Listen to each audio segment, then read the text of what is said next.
नमस्कार। गुणाः गुणज्ञेषु गुणा भवन्ति ते निर्गुणं प्राप्य भवन्ति दोषाः।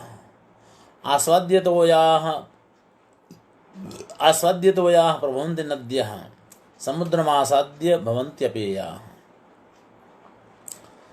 नमस्कार।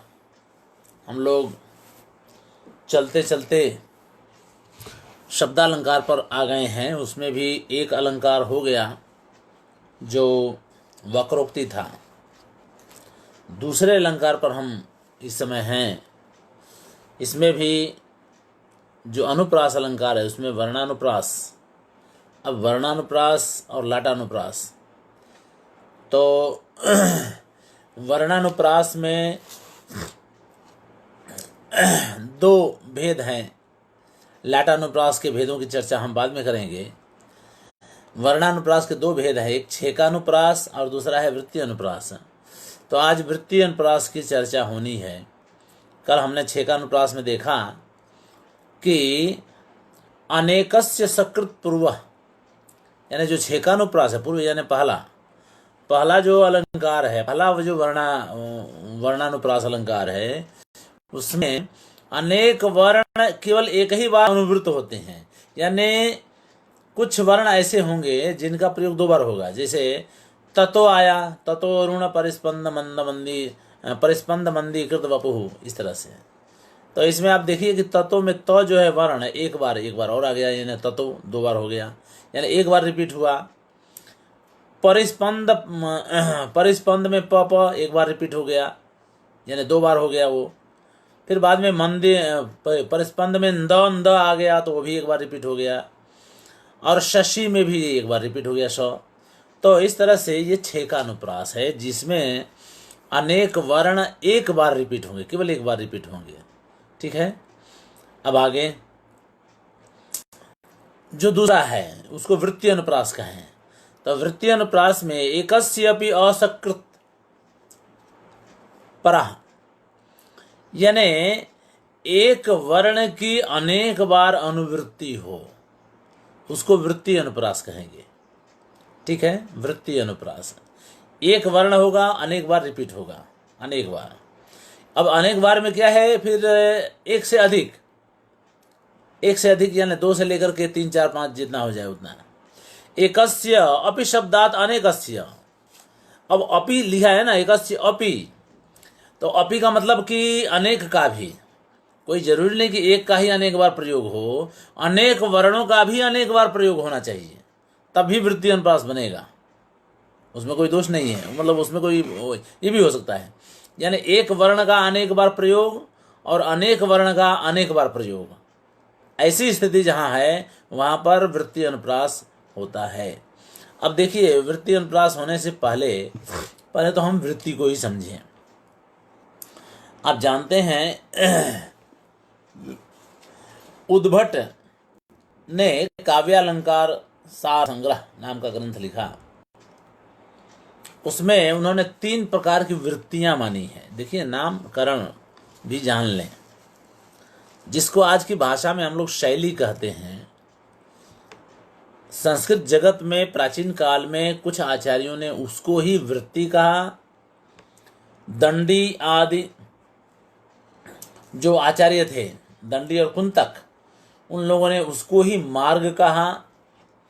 आनंदवर्धनाचार्य ने उसको संघटना कहा, और ममटाचार्य तो गुण से ही काम चला लेते हैं, वो गुण में ही सारी बातें आ गई। वो उसको गुण भी कहिए और शैली भी कहिए, जो भी कहना है कहिए। वैदर्भी यानी माधुर्य गुण, ओज गुण और प्रसाद गुण।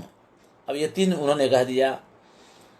आनंदवर्धन ने कहा संघटना, तो संघटना यानी असमासा संघटना, दीर्घ समासा संघटना और मध्यम समासा संघटना। ठीक है। वामन ने उसी को रीति कहा, जिसको हम शैली कहते हैं। वामन ने उसी को रीति कहा। तो रीति के बारे में तो लिया अभी ही, वैदर्भी रीति, ओज रीति और पांचाली रीति। ठीक है, 3 रीतियां उन्होंने बना दी। तो लेकिन उद्भट ने उसको वृत्ति कहा है। उसी वृत्ति की बात चर्चा यहाँ इसलिए करनी पड़ रही है क्योंकि अनुप्रास अलंकार में वृत्ति कहा गया है, वृत्ति अनुप्रास। ठीक है, तो वृत्ति अनुप्रास कैसे? तो अनेक वर्णों का या एक वर्ण का अनेक बार प्रयोग हो या अनेक वर्णों का अनेक बार आवृत्ति हो, उसको वृत्ति अनुप्रास कहेंगे। तो उन्होंने 3 वृत्तियां मानी है, उपनागरिका, परुषा और कोमला। कुछ लोग कोमला को ग्राम्या वृत्ति भी कहते हैं। ठीक है, तो जो उन्होंने लक्षण बताए हैं उद्भट ने, वही लक्षण वामन ने वैदर्भी रीति में अपनी रीति में बताया है, और वही लक्षण आनंद वर्धनाचार्य ने संघटना में बताया है। कमोबेश थोड़े बहुत अंतर के साथ होगा कहीं, बाकी ज़्यादा अंतर है नहीं। लक्षण वैसे ही है, नामकरण अलग अलग हैं। तो उद्भट ने उपनागरिका, परुषा और कोमला कहा, मार्ग कहा दंडी ने, रीति कहा वामन ने, संघटना कहा आनंद वर्धनाचार्य ने, और गुण कह दिया ममटाचार्य ने। तो इसलिए यहाँ वृत्ति की बात आती है। ठीक है, तो लेकिन थोड़ा सा देख लें तो कह रहे हैं भाई जो उपनागरिका वृत्ति होती है उसमें अनुनासिक व्यंजन, वही वृत्ति जो ममटाचार्य ने माधुरी के लिए बताया है, वही अनुनासिक व्यंजनों से संयुक्त व्यंजन होना चाहिए। समान संयुक्त जैसे वृत्ति है, पट्ट है, बुद्धि है, समान व्यंजन संयुक्त रूप में आने चाहिए। क से म तक के व्यंजनों का प्रयोग हो।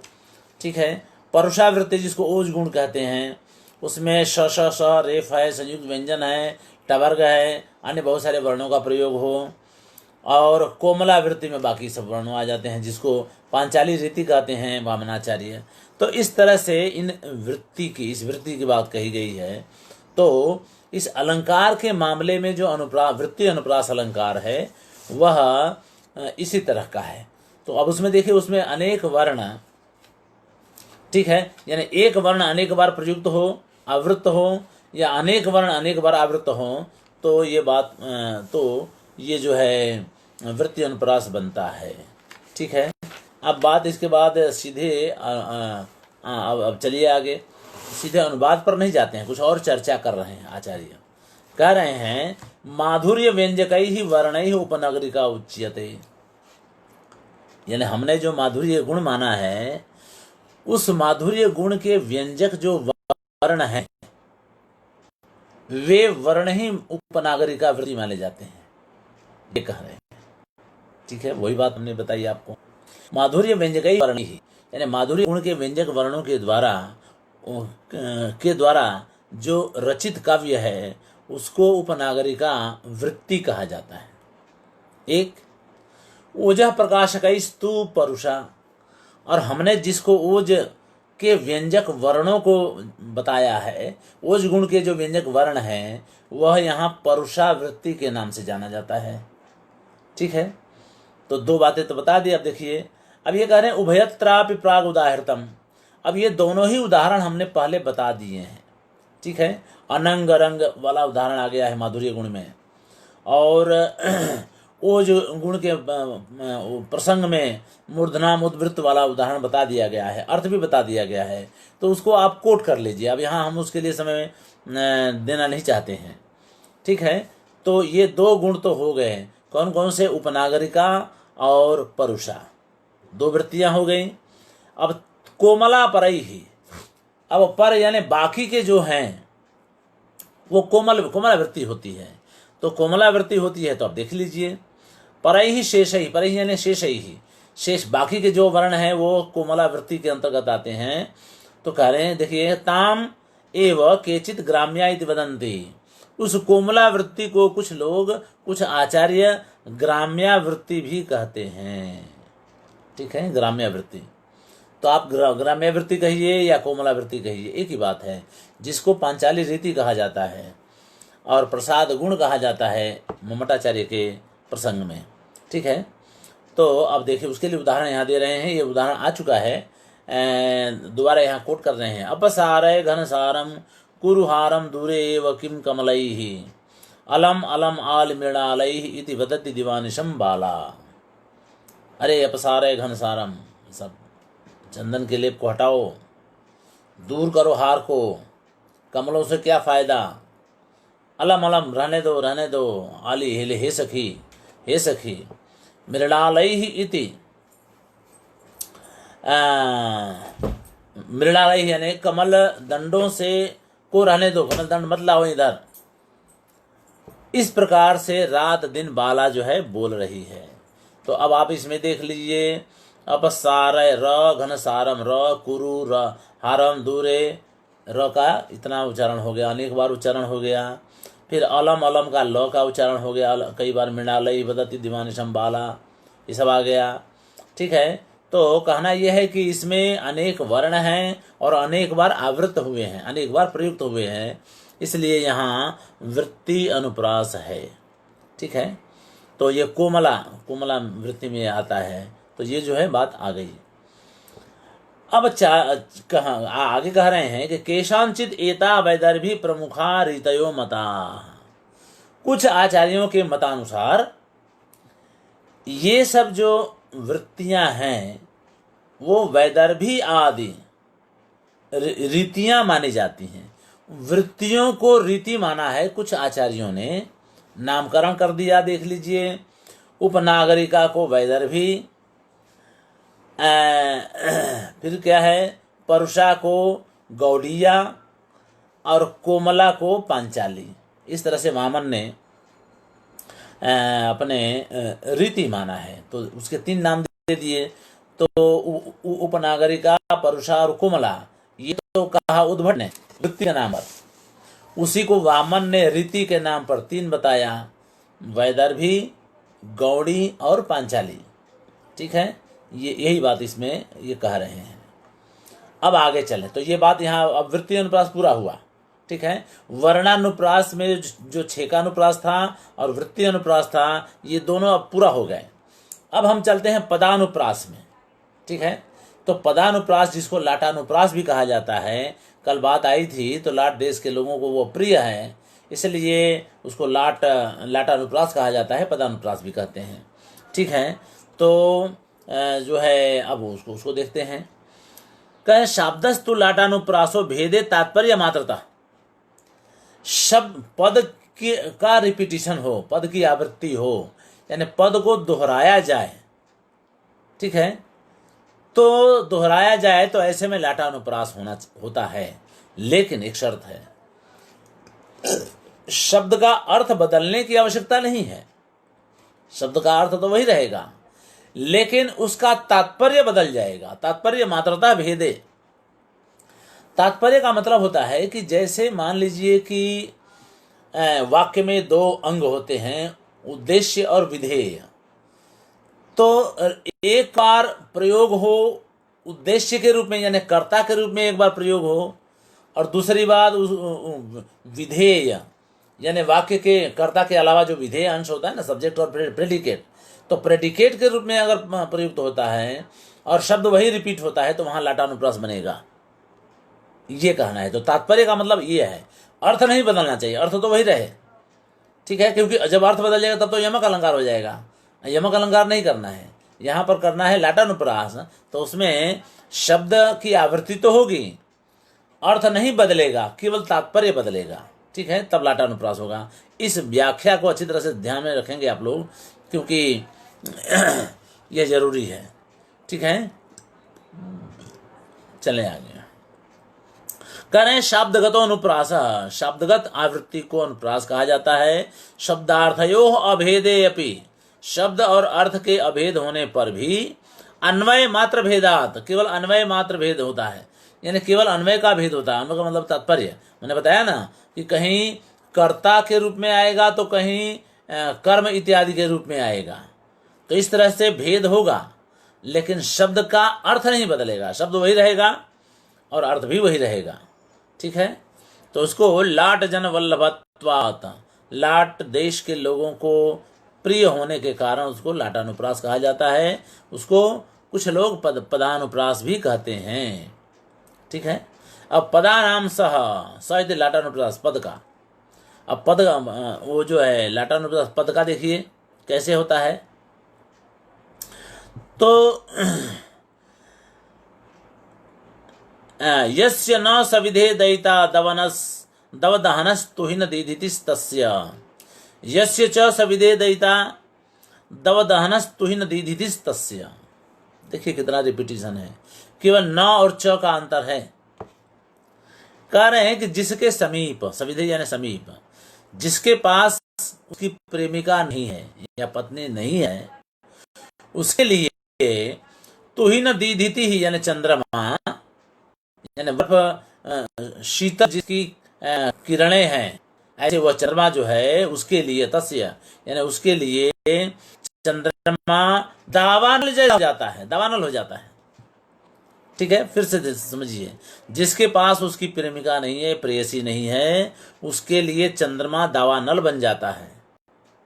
अब नीचे लिखिए, जिसके पास उसकी प्रेमिका होती है, वहां तो नहीं होती है, अब यहां पर होती है, जिसके पास उसकी पत्नी या प्रेयसी होती है, उसके लिए दवदहन यानी दावानल भी चंद्रमा बन जाता है। अंतर हो गया, उधर चंद्रमा दावानल बन रहा है, तो वहां पर चंद्रमा जो है वो उद्देश्य है और दावानल विधेय है। उद्देश्य विधेय का अंतर समझिए आप। उद्देश्य का मतलब कर्ता, सब्जेक्ट अंग्रेजी में कहे, और दावानल क्या बना, प्रेडिकेट, प्रेडिकेट में चला, यानी चंद्रमा जो है दावानल बना तो चंद्रमा सब्जेक्ट बना और दावानल जो है प्रेडिकेट बना। दूसरे वाक्य में जिसके पास उसकी प्रेयसी होती है, उसके लिए दावानल चंद्रमा हो जाता है, यानी दावानल यहाँ पर सब्जेक्ट हो गया और चंद्रमा प्रेडिकेट हो गया। ठीक है, तो ये तात्पर्य भेद हो गया, इसलिए यहाँ पर लाटानुप्रास बनता है, क्षमा करेंगे, यहाँ बनता है। ठीक है, तो यहाँ पर आप देखिए बहुत सारे पदों की का अनुप्रास हो गया। ठीक है ना, बहुत सारे पदों का। अब केवल न और च को छोड़ दीजिए तो बाकी सब रिपीट है। 1 2 3 4 5 6, 1 6 में से निकाल दीजिए तो 5 शब्द यहाँ रिपीट हो रहे हैं, लेकिन तात्पर्य दोनों का भेद भिन्न है, इसलिए यहाँ पर लाटानुप्रास बनता है। तो चलिए फिर आगे चलें। ठीक है, लाटानुप्रास। अब कह रहे हैं कि पदस्यापि, एक पद का भी अगर पुनरावर्तन होता है या एक पद की भी आवृत्ति होती है, तब भी लाटानुप्रास हो सकता है। कोई जरूरी नहीं कि बहुत सारे पदों की आवृत्ति हो, कोई जरूरी नहीं है। एक पद की भी आवृत्ति अगर होती है तो भी लाटानुप्रास बनेगा। देखिए, वदनम वरवर्णिन्यास तस्याह सत्यम सुधाकरः, सुधाकरः क्वनु पुनः कलंक विकलो भवेत। ठीक है, वरवर्णिन्या, वरवर्णिनी आप जानते हैं, मैं बता दिया हूं कि उष्णता में शीतल आभास कराने वाली और शीतकाल में उष्णता का आभास कराने वाली सुंदर अंगों वाली सुंदरी वरवर्णिनी कही जाती है। ऐसी वरवर्णिनी का जो मुख है वह निश्चित रूप से सत्यम, वास्तव में वह सुधाकर है, चंद्रमा है। सुधाकर यानी चंद्रमा, यानी उस वरवर्णिनी का मुख जो है वास्तव में सुधाकर है। ठीक है, फिर बाद में आगे सुधाकर क्वनु पुनः कलंक विकलो भवेत। अरे कर भाई, लेकिन चंद्रमा कलंक रहित कब होता है? यानी कलंक रहित तो होता ही नहीं। अब देखिए यहाँ पर व्यतिरेक अलंकार भी है, उल्टा, यानी उपमेय की अधिकता जहाँ बताई जाए और उपमान की न्यूनता बताई जाए, वहाँ पर व्यतिरेक अलंकार होता है। तो यहाँ व्यतिरेक नाम का अर्थालंकार भी हुआ और सुधाकर एक पद की आवृत्ति हुई, तो लाटानुप्रास भी हो गया। देख लीजिए, तो वदनम यही कह रहे हैं कि उस वरवर्णिनी उत्तम स्त्री का मुख जो है वास्तव में सुधाकर है, चंद्रमा है।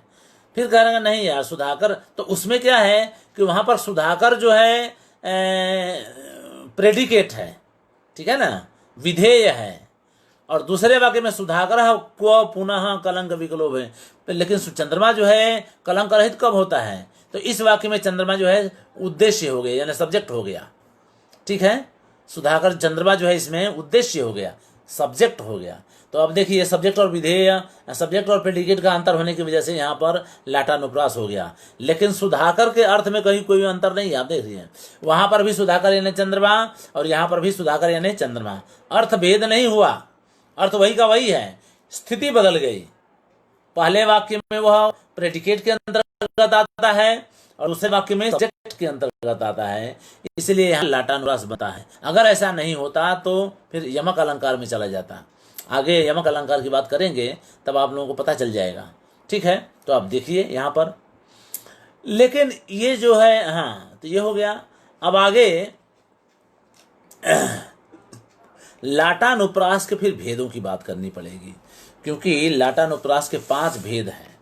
ठीक है, तो अब आप देखेंगे जो 5 भेद,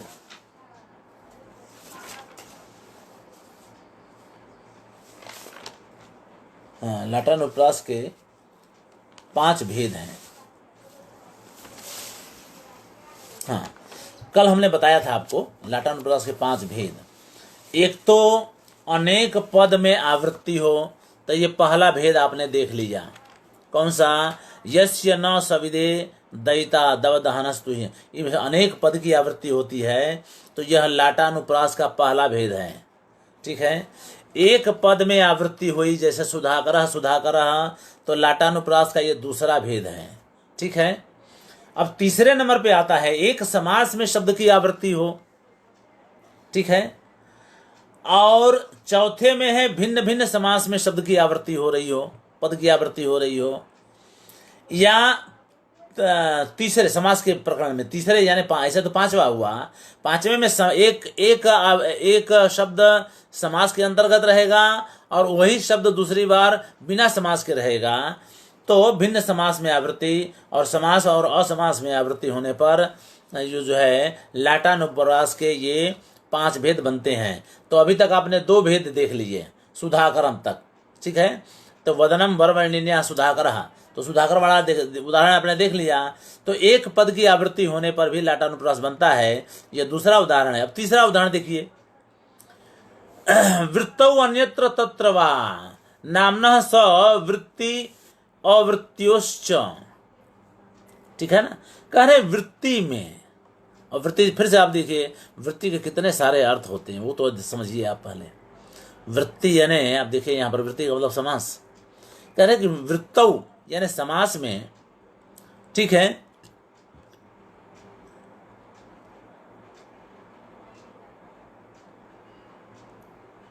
नहीं, क्या पंचाल देश वालों को अन्य वृत्ति नहीं रुच सकती, इसी कारण शायद कुंतक ने रीति। हाँ देखिए, अच्छा प्रश्न है आपका, यह शोध का विषय है। अब यहाँ जाना पड़ेगा उन जगहों पर, उन जगहों पर जा कर के उनके वहाँ के इस समय के लोगों का अध्ययन करना पड़ेगा। ठीक है, आपने प्रश्न तो अच्छा ही उठाया है। आप कह रही हैं कि क्यों होती है, क्या पंचाल प्रदेश वालों को अन्य वृत्ति नहीं रुच सकती, इसी कारण शायद कुंतक ने रीतियों का नामकरण अन्यथा किया है। ठीक है, तो अब ये विषय तो है, सही शोध का विषय है, करेंगे। अच्छा ही प्रश्न उठाया आपने तो, लेकिन अब तो हम ये दूसरा विषय लेकर बैठे हुए हैं, पर आपका जो है विचारणीय है जरूर, आपने जो मुद्दा उठाया वो।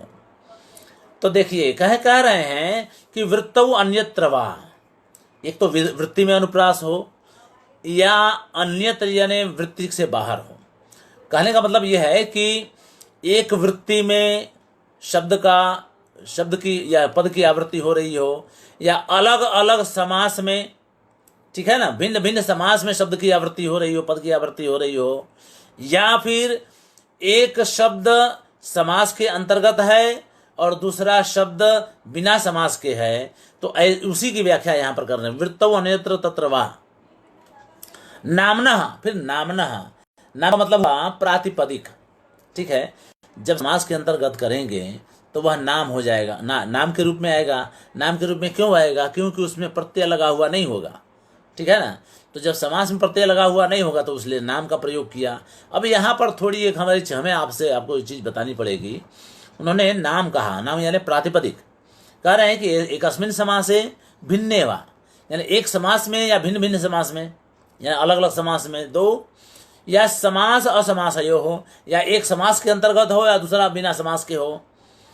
वा नामना प्रातिपदिक से, नामना यानी प्रातिपदिक का, तो प्रातिपदिक का न तो पदस्य सारूप्यम है ना, वो जो है पद की सारूपता, सारूप्यम यानी पद एक समान न हो तो क्या, तो भी वह स्थिति बनती है। ठीक है। अब देखिए प्रातिपदिक और पद दोनों में अंतर है ना। प्रातिपदिक में प्रत्यय नहीं होता है और पद में प्रत्यय होता है। तो ये कह रहे हैं कि ऐसा नहीं है, प्रातिपदिक में भी सारूप्य अगर होता है तो वहाँ पर लाटान प्रास बन सकता है। तो समास में जब शब्द होगा, तो समास में जब शब्द होगा तो उसमें प्रत्यय नहीं भी होगा। ठीक है ना। अब प्रत्यय नहीं होगा तो व्याकरण की स्थिति यहाँ पर थोड़ी चर्चा कर लेनी चाहिए। बात यह है कि महाभाष्यकार ने कहा है अपदम न प्रयुंजीत, यानी बिना शब्द को पद बनाए प्रयोग नहीं करना चाहिए। शब्द का प्रयोग बिना पद बनाए नहीं कर सकते हैं। ठीक है। इसका मतलब क्या हुआ? अच्छा, पद किसको कहते हैं? तो शुभ तिगंतम पदम, सुबंतम तिगंतम च पद संज्ञम स्यात्। ठीक है ना। यानी या तो उसमें शुभ प्रत्यय लगा हो या तिंग प्रत्यय लगा हो, तभी वो पद बन सकता है। अब क्या होता है कि जब समास हम बनाते हैं तो समास बनाते समय जितने भी शब्दों को हम जोड़ते हैं उन सभी शब्दों में कोई न कोई प्रत्यय तो लगाए रहते हैं। जब जोड़ते हैं तो उन प्रत्ययों को हम हटा देते हैं। उन प्रत्ययों को हटाने का ही काम संक्षेपीकरण होता है, जिसको हम समास कहते हैं। समास का अर्थ होता है संक्षेप, यानी आपने छोटा आकार कर दिया तो छोटा आकार कर दिया तो कहाँ काटपीट कहाँ की? आपने प्रत्ययों में काटपीट किया। ठीक है ना भाई, प्रत्यय ही तो हटाते हैं, मूल शब्द तो कभी हटाते नहीं हैं। तो मूल शब्द तो हटा नहीं, उसमें से जो प्रत्यय लगा हुआ था उसी को आपने हटा दिया, उसी को संक्षेप किया। उसको हटाने से ही शब्द का जो है रूप जो है छोटा हो गया, जिसको हम समास कहते हैं। ठीक है। और नियम यह है प्रत्यय लोपे प्रत्यय लक्षणम, प्रत्यय लगाने के बाद समास के कारण जब आपने उसका लोप किया तो उसमें प्रत्यय लगा हुआ है ये मान के चलिए। तो जब प्रत्यय लगा हुआ है ये मान के चलिए तब तो उस दशा में वो पद है। तो जब वो पद है ही तब प्रातिपदिक क्यों कहेंगे उसको? नामना कहा ना, नामना सवृत्ति वृत्ति अवृत्तियोश्च। ठीक है। तो कह रहे हैं कि भाई उसको नामना तो कह दिया, लेकिन अब यहाँ एक समझदारी से काम लेना पड़ेगा। आचार्य भी गलत नहीं है, उन्होंने कहने को तो कह दिया भले, लेकिन वो गलत नहीं है। इस रूप में गलत नहीं है कि जो दिखाई देता है सामने, उसमें भले प्रत्यय लगाने के बाद उसका लोप कर दिया गया हो, लेकिन समास में जब उसका प्रयोग किया गया है तो भले प्रत्यय लगाकर लोप कर दिया गया है, लेकिन प्रत्यय इस समय समास में रहे हुए शब्द में दिखाई नहीं पड़ रहा है। तो दिखाई नहीं पड़ रहा है तो उसको आप प्रातिपदिक समझ लीजिए, ये कहना है। तो प्रातिपदिक आपने समझ, क्योंकि प्रातिपदिक के साथ समास तो किया नहीं जाता है। सबसे पहले तो उस समास करते समय भी उन शब्दों में उन शब्दों को में प्रत्यय लगाया जाता है। प्रत्यय लगाने के बाद, जैसे मान लीजिए कि सुधाकर शब्द है तो सुधाम करोति इति सुधाकर। ठीक है। तो सुधाम में अम प्रत्यय लगा ना, तो अम प्रत्यय लगाने के बाद सुधाक में अम हटा दिया, बाद में कर जोड़ दिया, तो ये सुधाम में अम निकल गया तो सुधाकर बन गया। तो जब लोप कर दिया तो प्रत्यय लगाने के बाद जब आपने प्रत्यय का लोप किया तो प्रत्यय रूपे प्रत्यय लक्षणम, यानी उसमें प्रत्यय लगा हुआ है। तो जब प्रत्यय लगा हुआ है ये माना जाता है तब वो पद है। तो जब पद है तो उसको वो प्रातिपदिक नहीं है, सीधी सी बात है। तो इस तरह से जो है पर वो इन्होंने नामना जो लिख करके कथन किया है, वह नामना कथन करने का ये मतलब है कि भाई उसको प्रातिपदिक जैसा दिख रहा है, क्योंकि समास में होने के नाते उसका अपना प्रत्यय दृष्टिगोचर नहीं हो रहा है। तो प्रत्यय दृष्टिगोचर नहीं हो रहा है, इसलिए आप उसको प्रातिपदिक भी कह लीजिए। थोड़े क्षण के लिए ये है, थोड़ी देर के लिए उसको आप प्रातिपदिक समझ लीजिए। चलें आगे। अब देखिए कैसे है, तो कह रहे सित कर कर रुचिर विभा विभा कराकार धरणी धर कीर्ति परुष कमला कमला सापि तैवास्ति नान्यस्य। इस श्लोक में ये समास वाला जो तीन है ना, तीनों का, ये तीनों का उदाहरण आ गया है। यानी एक ही समास में शब्द की आवृत्ति, भिन्न भिन्न समास में शब्द की आवृत्ति यानी पद की आवृत्ति, और एक समास में पद और दूसरी उसकी आवृत्ति बिना समास के हो गई। तो ये तीनों ही उदाहरण इसी श्लोक में आ जा रहे हैं, इसलिए इसका उन्होंने उदाहरण दिया है। अर्थ देख लेते हैं। शीतकर यानी शीतः कर यस्य सः आया ना, तो सीता में पद हो गया वो। सफेद जिसकी किरणें हैं ऐसा, कौन? चंद्रमा। तो शीतकर चंद्रमा को कह दिया आपने। तो चंद्रमा के फिर कर आ गया, तो रिपीट हुआ ना। देखिए समास के अंतर्गत शब्द पद की आवृत्ति, तो शीतकर कर यानी कर दो बार आ गया, तो पद की आवृत्ति हुई और एक ही समास के अंतर्गत है। शीतकरस्य करः ये है शीतकर यानी शीतः करः यस्य सः शीतकरः, वो चंद्रमा का हो गया। और शीतकरस्य करः इति शीतकरः, ठीक है। तो ये भी पद हुआ ना, तो इसमें तो पद हुआ। अब शीतकर को आप कहें प्रातिपदिक है तो टेक्निकली वो गलत है, ठीक है, लेकिन दृष्टिगोचर में दृष्टि में वो प्रत्यय दिखाई नहीं पड़ रहा है, इसलिए उसको एक क्षण के लिए प्रातिपदिक भी मान लीजिए, ये कहना है। तो कह रहे हैं कि देखिए शीतकर कर, फिर रुचिर विभा सुंदर कांति वाली, ठीक है। तब कीर्ति आपकी कीर्ति हे भाकराकार, हे विभाकर यानी सूर्य के समान आकार वाले हे राजन, आपकी चंद्र की किरणों जैसी कीर्ति जो है। और फिर कैसी है, तो कह रहे हैं पौरुष कमला, ठीक है, पौरुष कमला यह आपके पौरुष से प्राप्त लक्ष्मी, और कमला लक्ष्मी, सामान्य लक्ष्मी का मतलब होता है कि विष्णु वाली लक्ष्मी, ऐश्वर्य। और आपने युद्ध में जीत के जो लक्ष्मी पाई है, जो ऐश्वर्य पाया है, जो धन संपत्ति पाई है, तो तीन चीजें हो गई। कौन कौन सी? कीर्ति, पौरुष कमला और कमला। तो ये तीनों केवल आपकी ही है और किसी की नहीं है, ये तो अर्थ हुआ। तो अर्थ में अब आप देख लीजिए कि शीतकर कर, ये एक पद में, एक समास में शब्द की यानी पद की आवृत्ति हुई, इसका उदाहरण है। बाद में अन्य समास में यानी भिन्न भिन्न समास में पद की आवृत्ति का उदाहरण देखिए। तो शीतकर कर रुचिर विभा, ये एक समास में है, विभा शब्द आ गया। फिर विभाकराकार दूसरे समास में विभा शब्द आ गया। तो विभाग की आवृत्ति तो हो रही है, लेकिन दोनों विभा दो समास के अंतर्गत हैं, इसलिए जो है यहाँ पर लाटानुप्रास बनता है, ठीक है। चौथा भेद बनाइए, तो ये चौथा भेद बन गया। और पांचवा भेद में ये है कि पौरुष कमला और कमला, तो ये पौरुष कमला में कमला शब्द समास के अंतर्गत है, और स्वतंत्र रूप से जो कमला आया है वो बिना समास के है। तो ये तीसरा यानी पांचवा ये हो गया। तो इस तरह से समास के अंतर्गत जो तीन बनाए गए थे, एक समास में शब्द की पद की आवृत्ति,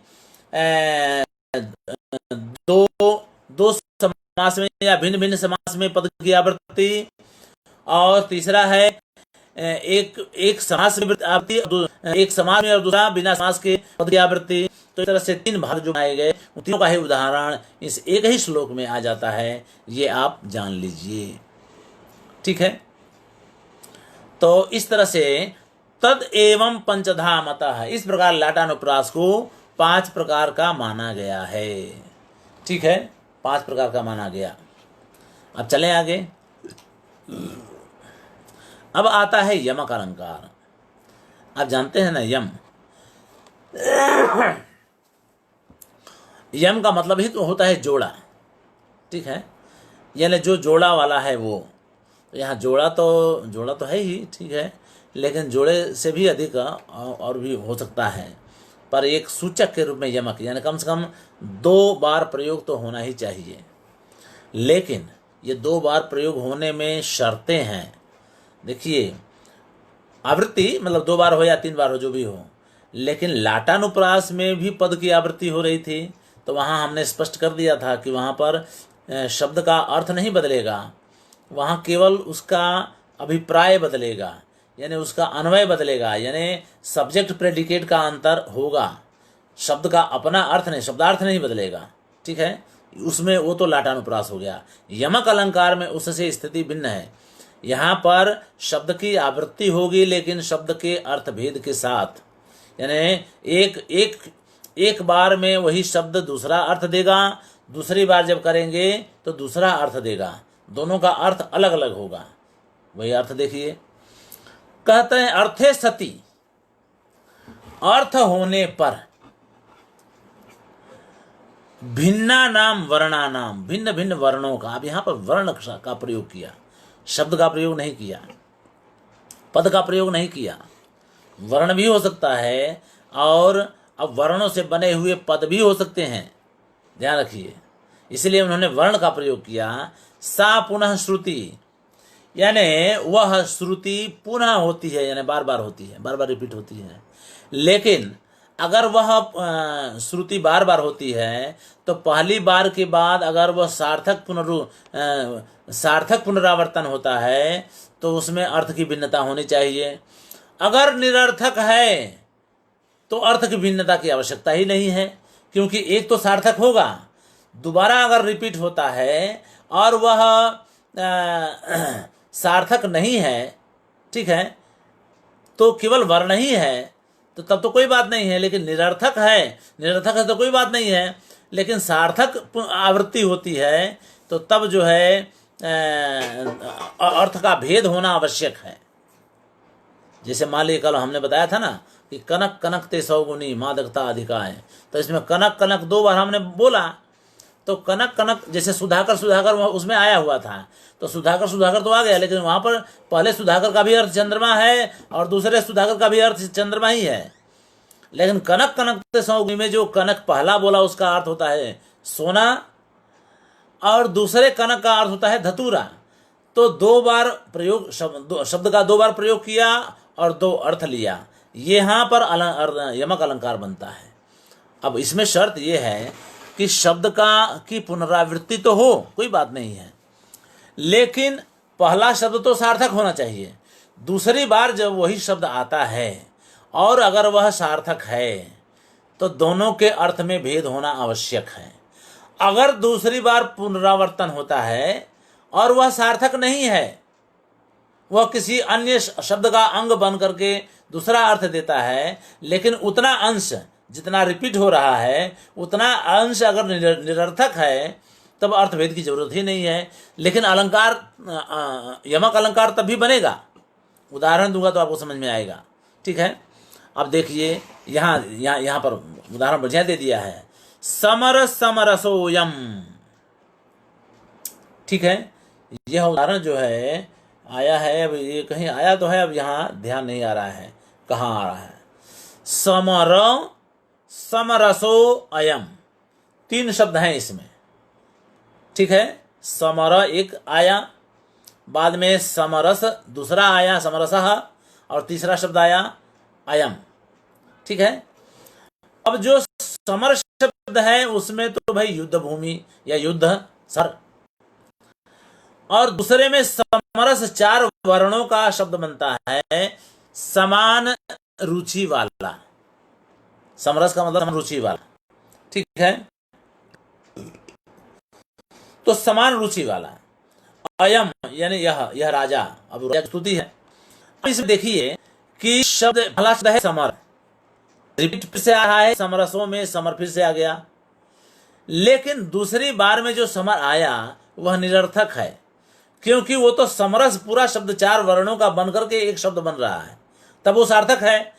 लेकिन समरस में से समर निकाल दीजिए तो निरर्थक हो जाता है वो। तो निरर्थक आवृत्ति अगर होती है वर्णों की तो तब जो है तब अर्थ का भेद होने की आवश्यकता नहीं है, क्योंकि तब तो कोई देखेगा ही नहीं। पहला अर्थ तो सार्थक है, वो तो होना ही चाहिए, लेकिन दूसरा रिपीटिशन, दूसरी जो आवृत्ति हो रही है वह दूसरी आवृत्ति में वह समर शब्द निरर्थक है, उसका कोई अर्थ नहीं है, क्योंकि वो तो समरस का भाग है, समरस का हिस्सा है। इसलिए यहाँ पर यमक अलंकार तो होगा, ठीक है ना, लेकिन यहाँ पर आपको ये देखने की जरूरत नहीं है कि अर्थ का भेद हो रहा है कि नहीं। क्यों?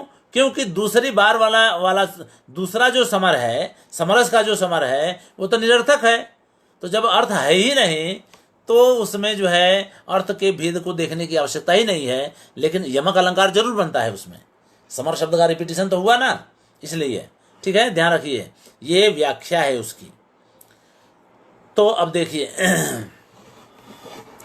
हाँ, मान लीजिए कि एक ही शब्द का पूरा दोनों ही शब्द एक शब्द को रिपीट करते हैं और दोनों ही शब्द सार्थक हैं।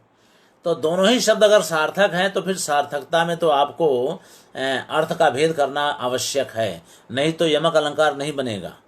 एक ही अर्थ होगा और शब्द दोनों सार्थक होंगे तो फिर यमक अलंकार नहीं होकर के लाटानुप्रास हो जाएगा। ध्यान रखिएगा, ठीक है, लाटानुप्रास हो जाएगा। एक अर्थ नहीं होना चाहिए। यमक अलंकार के लिए दो अर्थ होना जरूरी है, यानी अर्थ में भिन्नता होना जरूरी है। लाटानुप्रास के लिए अर्थ में भिन्नता होना जरूरी नहीं है।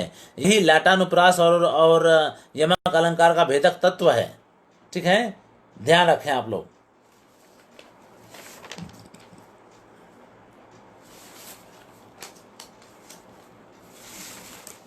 चलें आगे। हाँ, तो अब ये मूल पाठ देखते हैं। समर समरसोयम इत्यादौ एकेषाम अर्थवत्वे, यानी पहला तो एक अर्थवत्व है, ठीक है, अन्येषाम अनर्थकत्वे, दूसरा अनर्थक है।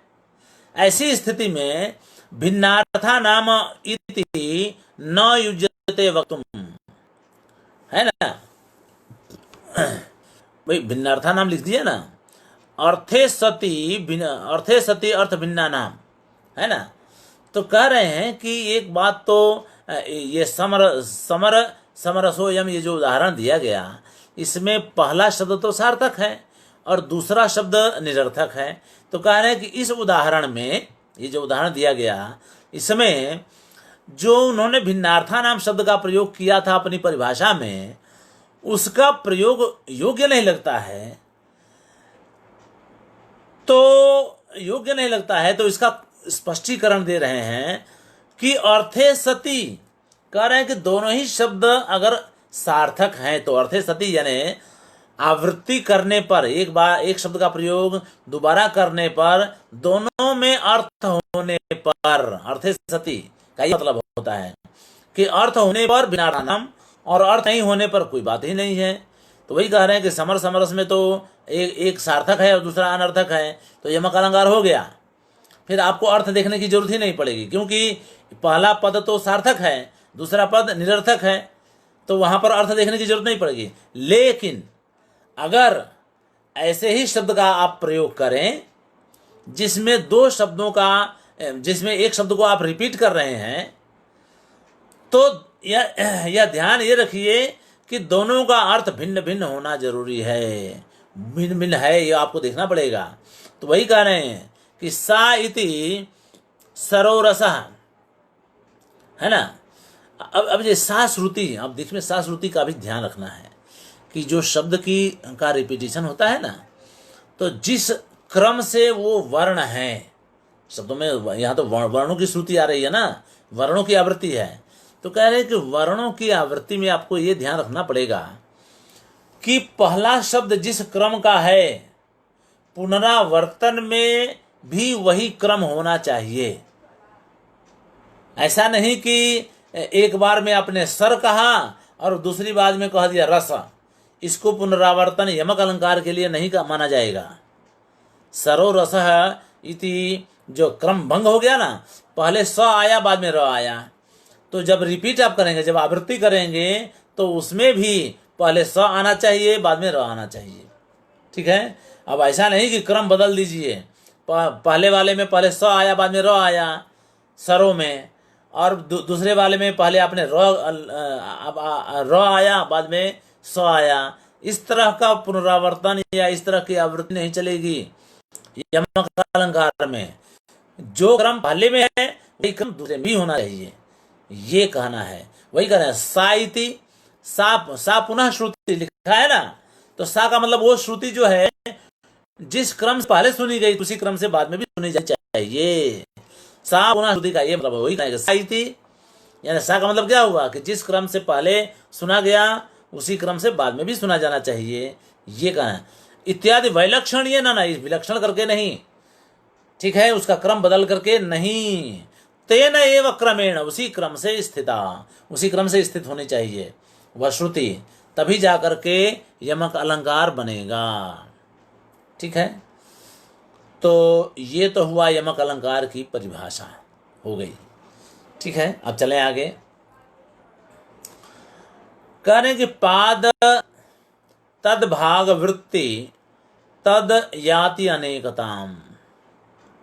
ठीक है, पाद यानी पद, और उसका भाग, भाग यानी एक अंश, पाद भी तद भाग, और उसकी वृत्ति रचना, ये करने पर, ऐसा करने पर जो है पद याति अनेक भेद हो जाते हैं। पद और उसके एक भेद आदि के रहने से वह यमक अलंकार अनेक प्रकार का हो जाता, अनेकताम याति, अनेक प्रकार का हो जाता है। लेकिन अनेक प्रकार का तो भले हो जाए, यहाँ पर तो आपको सीमा ले आनी पड़ेगी ना। आगे आचार्य कहते हैं कि जो है उसमें बहुत वो करने की जरूरत नहीं है। अब देखिए, अब यमक अलंकार के लिए नियम बना रहे हैं। पहले तो 9 भेद बताएंगे आपको, 11 भेद बताएंगे, और इन 11 भेदों की अनंतता की भी सूचना देंगे। आगे बात चलेगी इस तरह से, लेकिन स्थूल जो भेद हैं यमक के उसको देख लेते हैं। तो कह रहे हैं कि प्रथम पाद है, जैसे मान लीजिए कि एक श्लोक होता है जिसमें उसके 4 पाद होते हैं। तो श्लोक में 4 पाद होते हैं, तो पहला, दूसरा, तीसरा और चौथा। तो कह रहे हैं कि प्रथमो द्वितीय यादव,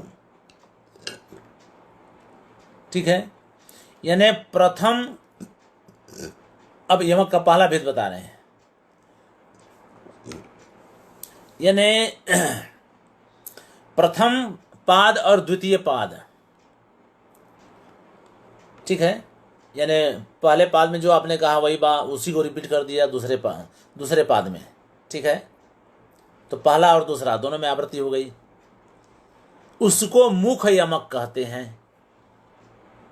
यानी पहला और दूसरा एक जैसा हो, यानी पहला पाद और दूसरा पाद एक समान हो, तभी ना आवृत्ति कही जाएगी उसको। तो आवृत्ति जब पहला पाद और दूसरा पाद की हो तो उसको मुख यमक कहा जाएगा।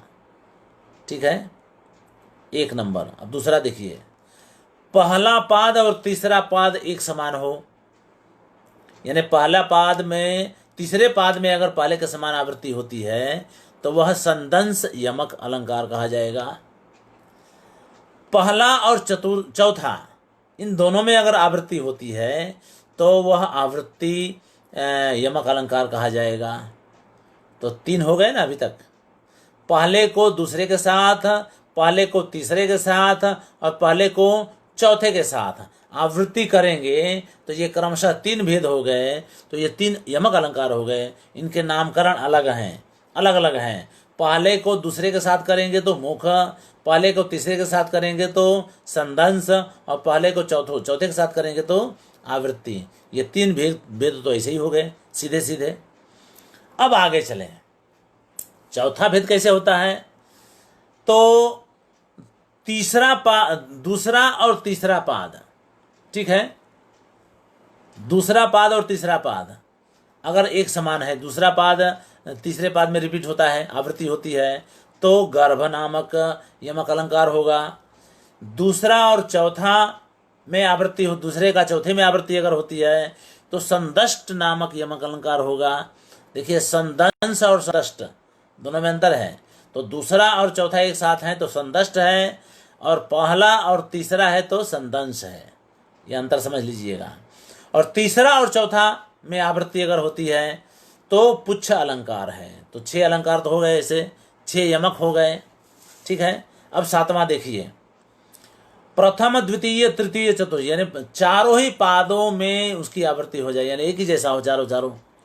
ठीक है, ये चारों पंक्ति एक जैसी हो, यानी चारों, यानी पहला का रिपीट दूसरे में और वही तीसरे में भी और वही चौथे में भी। ठीक है, मैं आपको एक श्लोक सुनाना जरूर चाहूँगा इस यमक अलंकार में, इस यमक अलंकार के प्रकरण में मैं आपको एक श्लोक सुनाना जरूर चाहूँगा। इसमें आचार्य ने दिया नहीं है तो नहीं दिया है, पर मैं तो क्योंकि उन्होंने बहुत संक्षेप किया है, पर मेरे पास एक श्लोक है, मैं सुनाऊँगा। मुझे अभी आनंद आएगा, आप लोगों को भी मुझे विश्वास है पसंद आएगा। चेतो न लंका मयते मदीयम, चेतो न लंका मयते मदीयम, चेतो न लंका मयते मदीयम, चेतो न लंका मयते मदीयम। ठीक है, देखिए ये अलंकार चारों में रिपीट कर रहा है। कह रहे हैं कि चेतो न लंका मयते मदीयम, वो नल और दमयंती की कथा है। इसमें इंद्र जो है दमयंती को पसंद करते थे, लेकिन दमयंती इंद्र को पसंद नहीं करती थी, वो तो नल को पसंद करती थी। इंद्र ने कहा कि इंद्र ने नल से कहा कि देखो मुझे दमयंती पसंद है, लेकिन वो मुझे पसंद नहीं करती है, और तुम्हें पसंद करती है, लेकिन तुम दोनों की अगर शादी हो गई तो मैं तुम दोनों को ठीक से नहीं रहने दूंगा, तबाह कर दूंगा। इसलिए तुम जाओ, ये तुम्हारा कर्तव्य है कि तुम जाओ और अपने प्रति उसके मन में घृणा पैदा करो और हमारे प्रति प्रेम पैदा कर दो। हमारे प्रति कुछ भी नहीं करो, कोई बात नहीं है, लेकिन तुम रास्ते से हट जाओ। ये हटने के लिए ये तुम्हारा कर्तव्य है कि तुम जाओ उसके पास और अपने प्रति उसके मन में घृणा पैदा करो। अब वो जाता है हंस बन करके दमयंती के पास बागीचे में, वहाँ जाके बात करता है। तो ऐसे चर्चा करते करते वो सिफारिश करता है इंद्र के लिए और नल के लिए, अपने बारे में अपनी निंदा करता है। तो इसके बाद वो जब वो जवाब दे देती है, तो जो जवाब देती है वो ये है, कह रहे कि भाई चेतो न लम कामयते मदीयम, मेरा चित्त जो है लम को यानी इंद्र को नहीं चाहता है। ये जान लीजिए आप, मैं कभी भी इंद्र को पसंद नहीं करती हूँ, मुझे उससे कोई प्रेम नहीं है। चेतो न लंकाम अयते मदीयम, मेरा चित्त तो लंका को भी नहीं चाहता। लंका यानी कुबेर को भी नहीं चाहता है मेरा चित्त, मैं उसको भी पसंद नहीं करता। भले उसके पास धन है, सोने की नगरी है, लंका है, सब कुछ है, but I don't like, I don't love at all. ठीक है, चेतो नलम कामयते, मेरा तो चित्त जो है केवल नल को ही चाहता है, नलम कामयते मदीयम। और अगर नल नहीं मिला तो चेतो अनलम कामयते मदीयम, मेरा चित्त जो है अग्नि को पसंद करेगा, मैं अग्नि में समा जाऊंगी। लेकिन नल को तो बिल्कुल नहीं, अरे सॉरी इंद्र को, ल यानी इंद्र होता है, इंद्र को तो बिल्कुल भी नहीं। ठीक है, तो इस तरह से यह जो है यहाँ यमक अलंकार बना। मुझे लगा कि आपको मैं बता दूं, चारों पंक्तियाँ एक जैसी, देख लीजिए अर्थ की भिन्नता है सब जगह, तो इसलिए ये जो है, तो ये तीसरा जो है पंक्ति नाम का यमक अलंकार बनता है, सातवां। पहला, दूसरा, तीसरा और चौथा चारों ही एक समान हो, चारों में आवृत्ति हो रही हो, तो उसको पंक्ति यमक अलंकार कहते हैं। और आठवां देखिए, तो आठवां में पहला और दूसरा एक साथ, और तीसरा और चौथा युग्मक उसको बोलते हैं, जोड़ा। पहला दूसरा एक जैसा और तीसरा और चौथा एक जैसा, तो युग्मक यमक अलंकार हुआ। तो ये हुआ आठवां भेद यमक अलंकार का। नौवां भेद है पहला और चौथा और दूसरा और तीसरा, ये प्रवृत्ति नाम का यमक अलंकार हुआ। और 10वां है श्लोकार्ध, यानी आधा श्लोक एक तरफ और आधा श्लोक, यानी 4 पाद हैं, तो पहला दूसरा एक जैसा, और माने पहला आधा श्लोक और दूसरा श्लोक दोनों में आवृत्ति होती हो, ये है। तो उसको बोलते हैं श्लोकार्ध, श्लोकार्ध बोलते हैं, श्लोकार्ध यमक। और दूसरा है संपूर्ण श्लोक की आवृत्ति। ठीक है, तो संपूर्ण श्लोक की आवृत्ति का मतलब होता है कि एक पूरा श्लोक आपने बना दिया, ठीक है, फिर दूसरा श्लोक और बनाइए उसी के जैसा, तब कहते हैं श्लोक संपूर्ण श्लोक की आवृत्ति। भाई संपूर्ण श्लोक की आवृत्ति कब होगा? जब सरसिजमरुद्धम शैवलेनापि रम्यम मलिनपहिमांसोर लक्ष्मण लक्ष्मी तनोति यमधिकमनोज्ञावल्कलेनापि तन्वी किमिव हि मधुराणाम मननम नाकृति नाम, ऐसा एक श्लोक आपने बना दिया। ठीक है, उसी तरह से एक और श्लोक बनाइए, उसमें भी यही बोलिए सरसिजमरुद्धम शैवलेनापि रम्यम मलिनपहिमांसोर लक्ष्मण, इस तरह से कर दिया आपने, तो 2 श्लोक एक जैसे हो गए, लेकिन अर्थ में दोनों की भिन्नता है। तब जाकर के संपूर्ण श्लोक आवृत्ति नाम का है यमक अलंकार बनेगा, जो 11वां है। ठीक है, तो ये 11वां भेद है। इस तरह से ये स्थूल भेद, ठीक है, स्थूल भेद जो है 11 भेद बने। ठीक है, तो अभी समय है थोड़ा सा, अभी चर्चा और भी आगे बढ़ाते हैं। अब देखिए मूल पाठ आप पढ़ते हैं। इतना तो आपके ध्यान में आ गया, ठीक है ना, इतना ध्यान में आ गया आपको। तो अब मैं देखिए कह रहे हैं प्रथमो द्वितीय यादव, ठीक है। द्वितीय यादव का मतलब पहले को दूसरे आदि के साथ जोड़िए, यानी पहले को दूसरे में आवृत्ति हो, पहले की तीसरे में आवृत्ति हो और पहले की चौथे में आवृत्ति हो। तो 3 तो हो गए ना जो मैंने बताया था आपको, ठीक है। तो उसी के लिए आचार्य ने केवल 2 शब्दों का प्रयोग किया, प्रथम द्वितीय यादव। अब इसमें यमक के 3 भेद आ गए, ठीक है। प्रथमो द्वितीय यादव का मतलब हुआ कि पहले पाद को दूसरे तीसरे और चौथे पाद के साथ आवृत्ति कीजिए। तो ये क्रमशः मुख संतंस आवृत्ति वगैरह नाम दे दिया, और इस तरह से यमक के 3 भेद हो गए। क्लियर। अब आगे करते हैं कि द्वितीय तृतीय यादव, दूसरे को तीसरे और चौथे के साथ जोड़िए, तो 2 हो गए ना। यानी दूसरा पाद तीसरे पाद के साथ और दूसरा पाद चौथे पाद के साथ, तो 2 हो गया ना। तो दूसरा तीसरे के साथ जब आएगा तो उसको गर्भ कहा जाएगा, और दूसरा जो है चौथे के साथ आएगा तो संदर्भ कहा जाएगा। तो उसको यहाँ पर इन्होंने द्वितीय तृतीय यादव कह दिया। अब तृतीय चतुर्थ है, अब छठा भेद आ गया।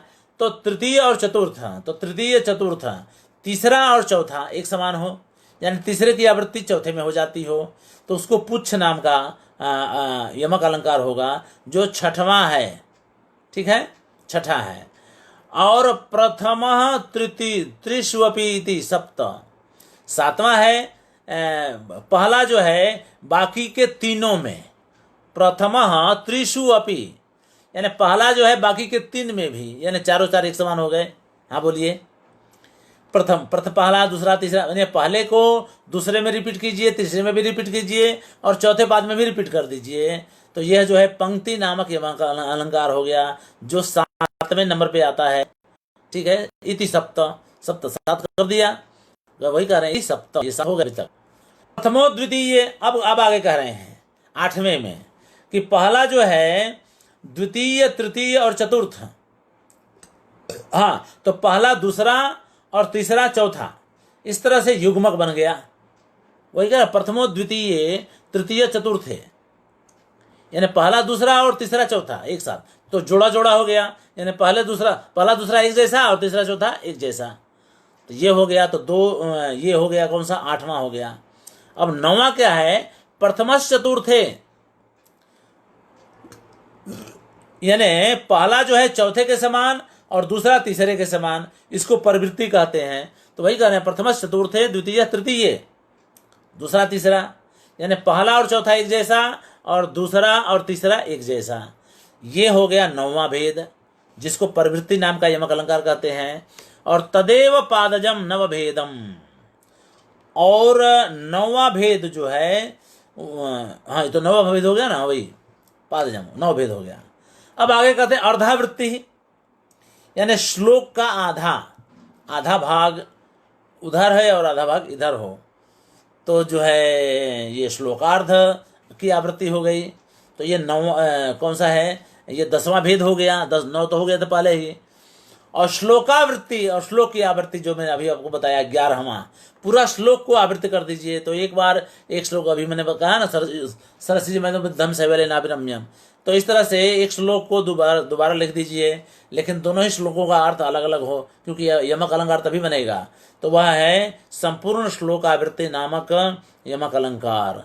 इस तरह से यमक अलंकार के भेदों की चर्चा हुई।